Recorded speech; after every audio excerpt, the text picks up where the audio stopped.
Malachi, Chapter 1. A prophecy. The word of the Lord to Israel through Malachi. I have loved you, says the Lord. But you ask, how have you loved us? Was not Esau Jacob's brother? Declares the Lord. Yet I have loved Jacob, but Esau I have hated. And I have turned his hill country into a wasteland, and left his inheritance to the desert jackals. Edom may say, though we have been crushed, we will rebuild the ruins. but this is what the Lord Almighty says. They may build, but I will demolish. They will be called the wicked land, a people always under the wrath of the Lord. You will see it with your own eyes and say, great is the Lord, even beyond the borders of Israel. A son honors his father, and a slave his master. If I am a father, where is the honor due me?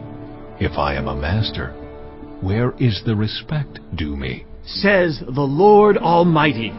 It is you priests who show contempt for my name. But you ask, How have we shown contempt for your name? by offering defiled food on my altar. But you ask, How have we defiled you? by saying that the Lord's table is contemptible. When you offer blind animals for sacrifice, is that not wrong? When you sacrifice lame or diseased animals, is that not wrong? Try offering them to your governor. Would he be pleased with you? Would he accept you? Says the Lord Almighty. Now, plead with God to be gracious to us. With such offerings from your hands, will he accept you? Says the Lord Almighty. Oh, that one of you would shut the temple doors, so that you would not light useless fires on my altar. I am not pleased with you, Says the Lord Almighty. and I will accept no offering from your hands. My name will be great among the nations. From where the sun rises to where it sets, in every place incense and pure offerings will be brought to me, because my name will be great among the nations. Says the Lord Almighty. But you profane it by saying, The Lord's table is defiled. and Its food is contemptible. you say, What a burden! and you sniff at it contemptuously. Says the Lord Almighty. When you bring injured, lame, or diseased animals and offer them as sacrifices, should I accept them from your hands? Says the Lord. Cursed is the cheat who has an acceptable male in his flock and vows to give it, but then sacrifices a blemished animal to the Lord. For I am a great king, Says the Lord Almighty. and my name is to be feared among the nations. Chapter 2. And now, you priests, this warning is for you. If you do not listen, and if you do not resolve to honor my name, Says the Lord Almighty. I will send a curse on you, and I will curse your blessings. Yes, I have already cursed them, because you have not resolved to honor me. Because of you, I will rebuke your descendants. I will smear on your faces the dung from your festival sacrifices, and you will be carried off with it. And you will know that I have sent you this warning, so that my covenant with Levi may continue. Says the Lord Almighty. My covenant was with him, a covenant of life and peace, and I gave them to him. This called for reverence, and he revered me, and stood in awe of my name. True instruction was in his mouth, and nothing false was found on his lips. He walked with me in peace and uprightness, and turned many from sin. For the lips of a priest ought to preserve knowledge, because he is the messenger of the Lord Almighty, and people seek instruction from his mouth. But you have turned from the way, and by your teaching have caused many to stumble. You have violated the covenant with Levi. Says the Lord Almighty. So I have caused you to be despised and humiliated before all the people, because you have not followed my ways, but have shown partiality in matters of the law. Do we not all have one Father? Did not one God create us? Why do we profane the covenant of our ancestors by being unfaithful to one another? Judah has been unfaithful. A detestable thing has been committed in Israel and in Jerusalem. Judah has desecrated the sanctuary the Lord loves by marrying women who worship a foreign god. As for the man who does this, whoever he may be, may the Lord remove him from the tents of Jacob, even though he brings an offering to the Lord Almighty. Another thing you do, you flood the Lord's altar with tears. You weep and wail because he no longer looks with favor on your offerings or accepts them with pleasure from your hands. You ask, why? It is because the Lord is the witness between you and the wife of your youth. You have been unfaithful to her, though she is your partner, the wife of your marriage covenant. Has not the one God made you?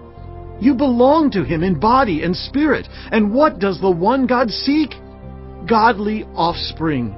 So be on your guard, and do not be unfaithful to the wife of your youth. The man who hates and divorces his wife, says the Lord, the God of Israel, does violence to the one he should protect, says the Lord Almighty. So be on your guard, and do not be unfaithful. You have wearied the Lord with your words. How have we wearied him? You ask? By saying, all who do evil are good in the eyes of the Lord, and he is pleased with them. Or, where is the God of justice? Chapter 3. I will send my messenger, who will prepare the way before me. Then suddenly the Lord you are seeking will come to his temple. The messenger of the covenant, whom you desire, will come, says the Lord Almighty. But who can endure the day of his coming? Who can stand when he appears? For he will be like a refiner's fire or a launderer's soap. He will sit as a refiner and purifier of silver. He will purify the Levites and refine them like gold and silver. Then the Lord will have men who will bring offerings in righteousness, and the offerings of Judah and Jerusalem will be acceptable to the Lord, as in days gone by, as in former years. So I will come to put you on trial. I will be quick to testify against sorcerers, adulterers, and perjurers, against those who defraud laborers of their wages, who oppress the widows and the fatherless, and deprive the foreigners among you of justice. But do not fear me, says the Lord Almighty. I, the Lord, do not change. So you, the descendants of Jacob, are not destroyed. Ever since the time of your ancestors you have turned away from my decrees, and have not kept them. Return to me, and I will return to you, says the Lord Almighty. But you ask, how are we to return? Will a mere mortal rob God? Yet you rob me. But you ask, how are we robbing you? In tithes and offerings. You are under a curse, your whole nation, because you are robbing me. Bring the whole tithe into the storehouse, that there may be food in my house. Test me in this, says the Lord Almighty, and see if I will not throw open the floodgates of heaven, and pour out so much blessing that there will not be room enough to store it.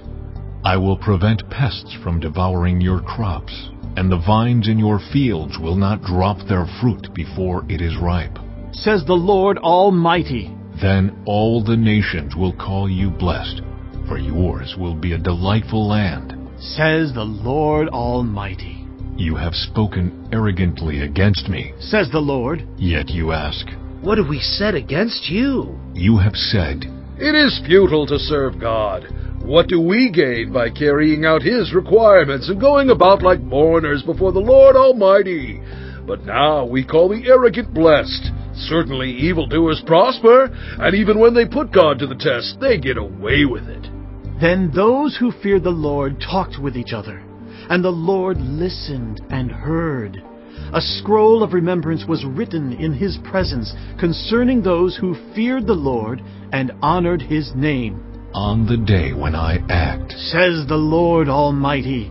They will be my treasured possession. I will spare them, just as a father has compassion and spares his son who serves him. And you will again see the distinction between the righteous and the wicked, between those who serve God and those who do not. Chapter 4. Surely the day is coming. It will burn like a furnace. All the arrogant and every evildoer will be stubble, and the day that is coming will set them on fire. Says the Lord Almighty. Not a root or a branch will be left to them. But for you who revere my name, the Sun of Righteousness will rise with healing in its rays. And you will go out and frolic like well-fed calves. Then you will trample on the wicked. They will be ashes under the soles of your feet on the day when I act. Says the Lord Almighty.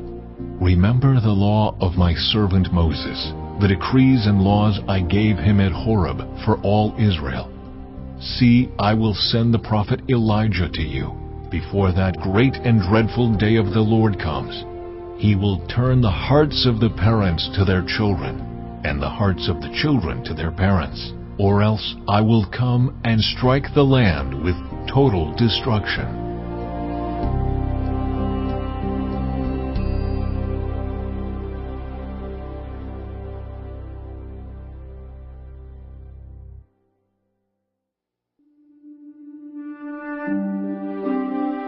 You have been listening to the Old Testament of the Bible in the New International Version, produced and recorded at Gap Digital, Wheaton, Illinois.